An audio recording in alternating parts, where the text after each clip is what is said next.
Good morning student. आज हम HDB first year की सेकंड सब्जेक्ट जिसका नाम है आपके introductory veterinary physiology and biochemistry, परिचयात्मक पशु शरीर क्रिया एवं जैव रसायन विज्ञान।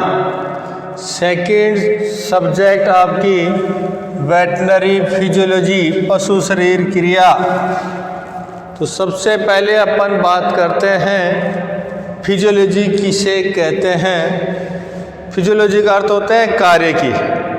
वेटनरी फिजियोलॉजी पशु शरीर क्रिया विज्ञान, यानी कि पशु शरीर जो होता है उसके जो ऑर्गन्स होते हैं उनकी संरचना का अध्ययन तो अपन किस में करते हैं, एनाटॉमी के अंदर।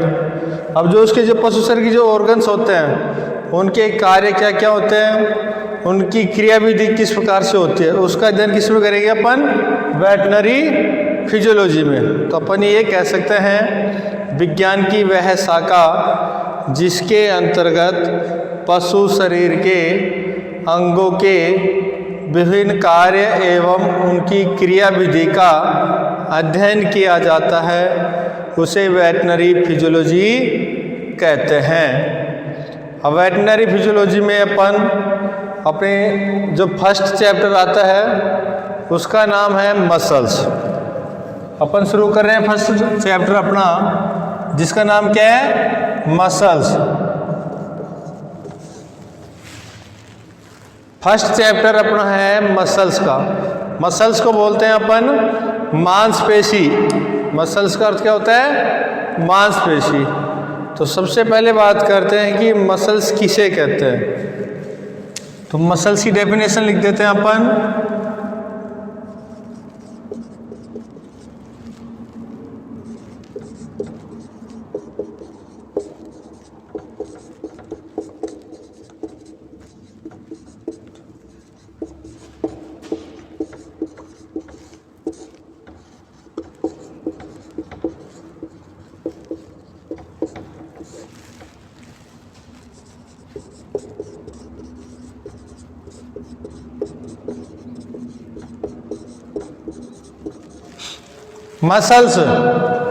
मसल्स वे ऊतक होते हैं जो पेशी कोशिकाओं के समूह से बनते हैं। पेशी कोशिकाओं के समूह से बनते हैं। मसल्स की डेफिनेशन या मांसपेशी किसे कहते हैं। मांसपेशी वे ऊतक होते हैं जो पेशी कोशिकाओं के समूह से बनते हैं, उन्हें मसल्स कहते हैं, मांसपेशी कहते हैं।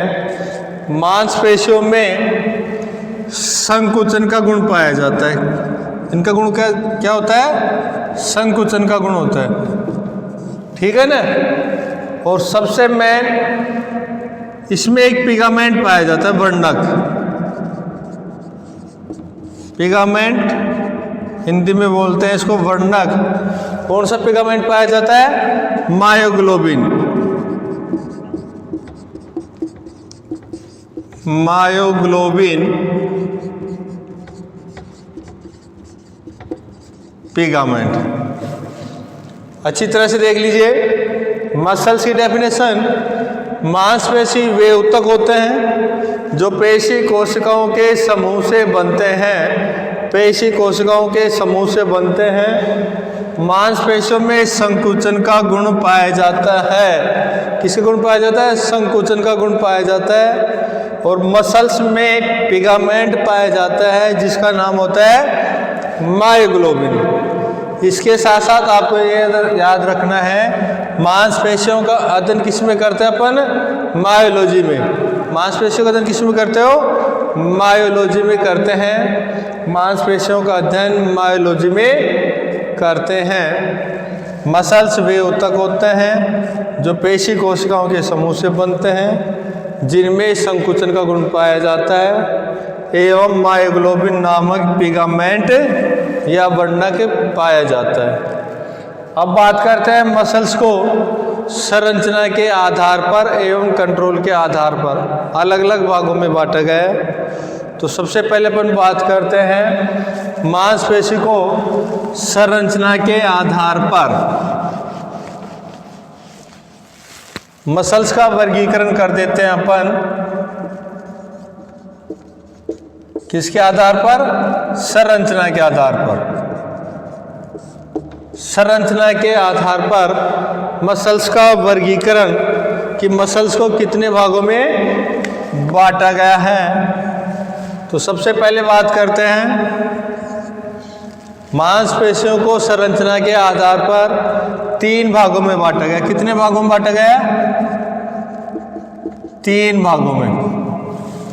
संरचना के आधार पर मसल्स को 3 भागों में बांटा गया। नंबर 1 होती है आपकी रेखित मांसपेशी। रेखित मांसपेशी। नंबर 2 होती है अरेखित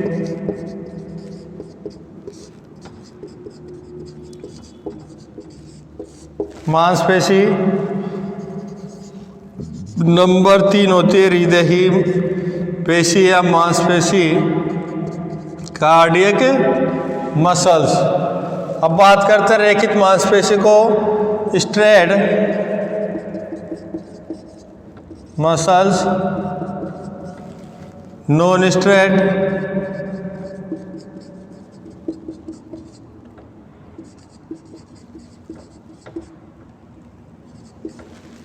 और इसको बोलते हैं कार्डियक।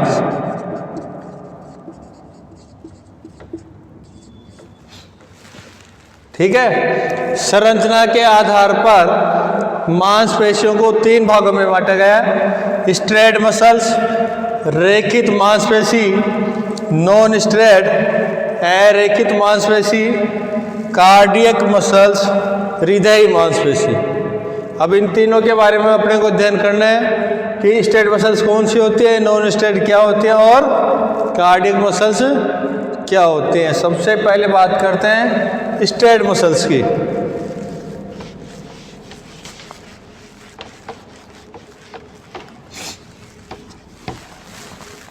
स्ट्रेड मसल्स रेखित मांसपेशियां। तो सबसे पहले बात करते हैं संरचना के आधार पर ये लंबी व बेलनाकार होती है। कैसी होती है? लंबी व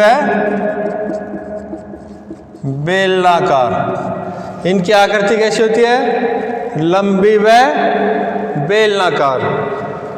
जो इनका जो व्यास होता है या परिमाप 3 से 4 सेंटीमीटर का होता है। इनमें केंद्रक 1 से अधिक पाया जाता है। इनमें केंद्रक 1 से अधिक, इसलिए इसको अपन बोल देते हैं बहुकेंद्रीय। 1 से अधिक केंद्रक पाया जाता है, यानी कि इनका केंद्र कैसा होता है? बहुकेंद्रीय होता है। ये शरीर के कंकाल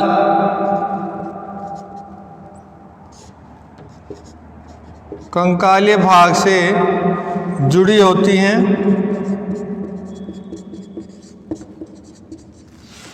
कंकालीय भाग से, इसके लिए इसको क्या कहते हैं? स्केलेटन मसल्स भी कहते हैं। स्केलेटन मसल्स भी कहते हैं। कंकाल से जुड़े होने के कारण स्केलेटन मसल्स भी कहते हैं। विशेषकर ये अग्रपाद व पश्चपाद में पाई जाती हैं। पशु के अगले व पिछले पैरों में कौन सी मसल्स पाई जाती है? आपकी रेखित मसल्स पाई जाती हैं। इनके अलावा रेखित मांसपेशी यानी कि इनमें क्या पाई जाती है? रेखाएं पाई जाती हैं। इनके अंदर धारियां पाई जाती है। क्या पाई जाती है? धारियां पाई जाती हैं या रेखाएं पाई जाती हैं, जिनके कारण इनको अपन क्या कह देते हैं? स्ट्रेड मसल्स, रेखित मांसपेशी कहते हैं। एक सबसे ज़्यादा इनमें जो संकुचन का गुण होता है तो क्या होता है? सबसे अधिक होता है संकुचन का गुण। संकुचन का गुण सबसे अधिक पाया जाता है इनमें।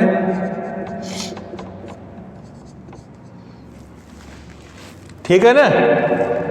अच्छी तरह देख लीजिए, रेखित मांसपेशियां, ये मांसपेशियां लंबी व बेलनाकार होती हैं। इनका व्यास 3 से 4 सेंटीमीटर का होता है, 3 से 4 सेंटीमीटर का व्यास होता है। बहुकेंद्रीय होती हैं, एक से अधिक केंद्रक पाया जाता है। ये कंकालीय भाग से जुड़ी रहती हैं, इसलिए इनको कंकालीय मांसपेशियां भी कहते हैं या स्केलेटन मसल्स भी कहते हैं, स्केलेटन मसल्स भी कहते हैं। इसके साथ साथ इनमें रेखाएं या धारियां पाए जाते हैं, रेखा व धारियां पाए जाते हैं, इसलिए क्या किससे होते हैं, रेखित मांसपेशियां होती हैं। संकुचन का गुण सबसे अधिक पाया जाता है, और जब ये पेशियां लगातार काम करती रहती हैं तो ये थक जाती हैं, जिसके कारण इसमें क्या किसका निर्माण होता है, लैक्टिक एसिड का निर्माण होने के कारण ये पेशियां थक जाती हैं। जब इन पेशियों को थोड़ा विश्राम दिया जाता है तो ये लैक्टिक एसिड किस में बदल जाता है, ग्लूकोज में बदल जाता है, जिससे इनको वापस से एनर्जी प्राप्त हो जाती है। इसलिए इन पेशियों में किसका निर्माण होता है, लैक्टिक एसिड के निर्माण के कारण ये पेशियां क्या हो जाती हैं, थक जाती हैं। इसलिए इनको क्या बोलते हैं, फैटी मसल्स भी कहते हैं, सोमेटिक मसल्स भी कहते हैं इनको, सोमेटिक मसल्स भी कहते हैं। रेखित मांसपेशियों के बारे में नॉर्मल जानकारी अपने को देख लीजिए, स्ट्रेट मसल्स या सोमेटिक मसल्स, ठीक है। स्केलेटन मसल्स भी कहते हैं क्योंकि ये कंकाल तंत्र से जुड़ी होती है। संरचना लंबी व बेलनाकार होती हैं, व्यास में 3 से 4 सेंटीमीटर होता है। केंद्रक बहुकेंद्रीय होते हैं, एक से अधिक इनमें केंद्रक पाया जाता है। कंकाल से जुड़े होने के कारण इन मांसपेशियों को स्केलेटन मसल्स भी कहते हैं। कंकाल से जुड़े होने के कारण इनको क्या कहते हैं, स्केलेटन मसल्स भी कहते हैं। ये पशुओं के अग्रपाद व पिछले पैरों में पाई जाती हैं। इनमें रेखाएं व धारियां पाई जाती हैं, और संकुचन का गुण सबसे अधिक होता है। इन पेशियों में लैक्टिक एसिड का गुण होता है, लैक्टिक एसिड पाया जाता है, जिसके कारण ये पेशियां थक जाती हैं। और जब इन पेशियों को विश्राम दिया जाता है तो लैक्टिक एसिड किस में बदल जाता है, आपके ग्लूकोज में बदल जाता है। अब उसके बाद में कौन सी मसल्स आएगी अपनी, non steroid.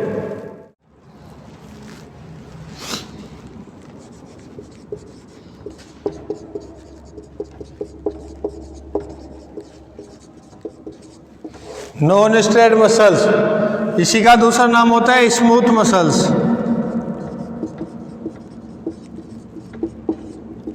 Smooth muscles, non steroid अरेखित मांसपेशी। स्मूथ मसल्स का नाम होता है चिकनी। स्मूथ का अर्थ क्या होता है, चिकनी मांसपेशियां। अब बात करते हैं नॉन स्टेरॉयड। स्टेरॉयड मसल्स लंबी व बेलनाकार होती थी। ये संरचना के आधार पर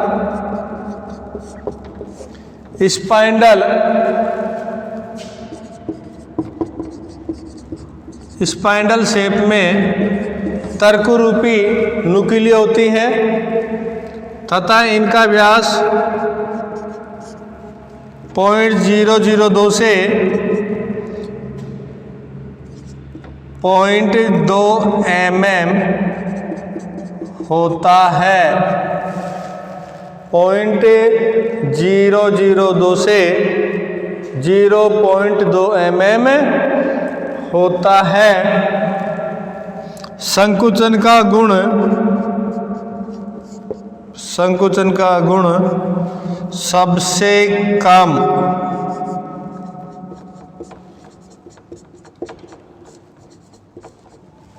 होता है। नॉन स्ट्रेट मसल्स संरचना के आधार पर स्पाइंडल शेप तर्करूपी नुकीले सिरे वाली होती हैं। तर्करूपी नुकीले सिरे वाली होती हैं जिनका व्यास 0.002 से 0.2 mm होता है। संकुचन का गुण इनके अंदर सबसे कम पाया जाता है। केंद्रक एक होता है। केंद्रक कितना पाए जाते हैं इसमें? एक ही केंद्रक होता है, जबकि स्ट्रेट मसल्स में एक से अधिक केंद्रक होते हैं। ये शरीर के आंतरांगी भागों में पाए जाते हैं। कहाँ पाए जाते हैं? शरीर के आंतरांगी भाग में या अंग में पाई जाती हैं। आंतरांगी भागों में पाई जाती हैं, शरीर के आंतरिक भागों में पाई जाती हैं, जिसके तथा इनके ऊपर किसी प्रकार की रेखाएं नहीं पाई जाती, धारियां नहीं पाई जाती, इसलिए इनको क्या कहते हैं? अरेखित। इनमें किसी प्रकार की रेखाएं नहीं पाई जाती हैं। ये शरीर के आंतरिक भागों में पाई जाती हैं। आंतरिक शरीर के आंतरिक भाग यानी जितने भी अपने सिस्टम होते हैं ना आंतरांगी, उनमें कौन सी पाई जाती हैं? Non straight. जैसे अपन बात कर ले एलिमेंट्री कैनाल, आहार नाल, ठीक है, आहार नाल में पाई जाती हैं। रक्त परिसंचरण तंत्र,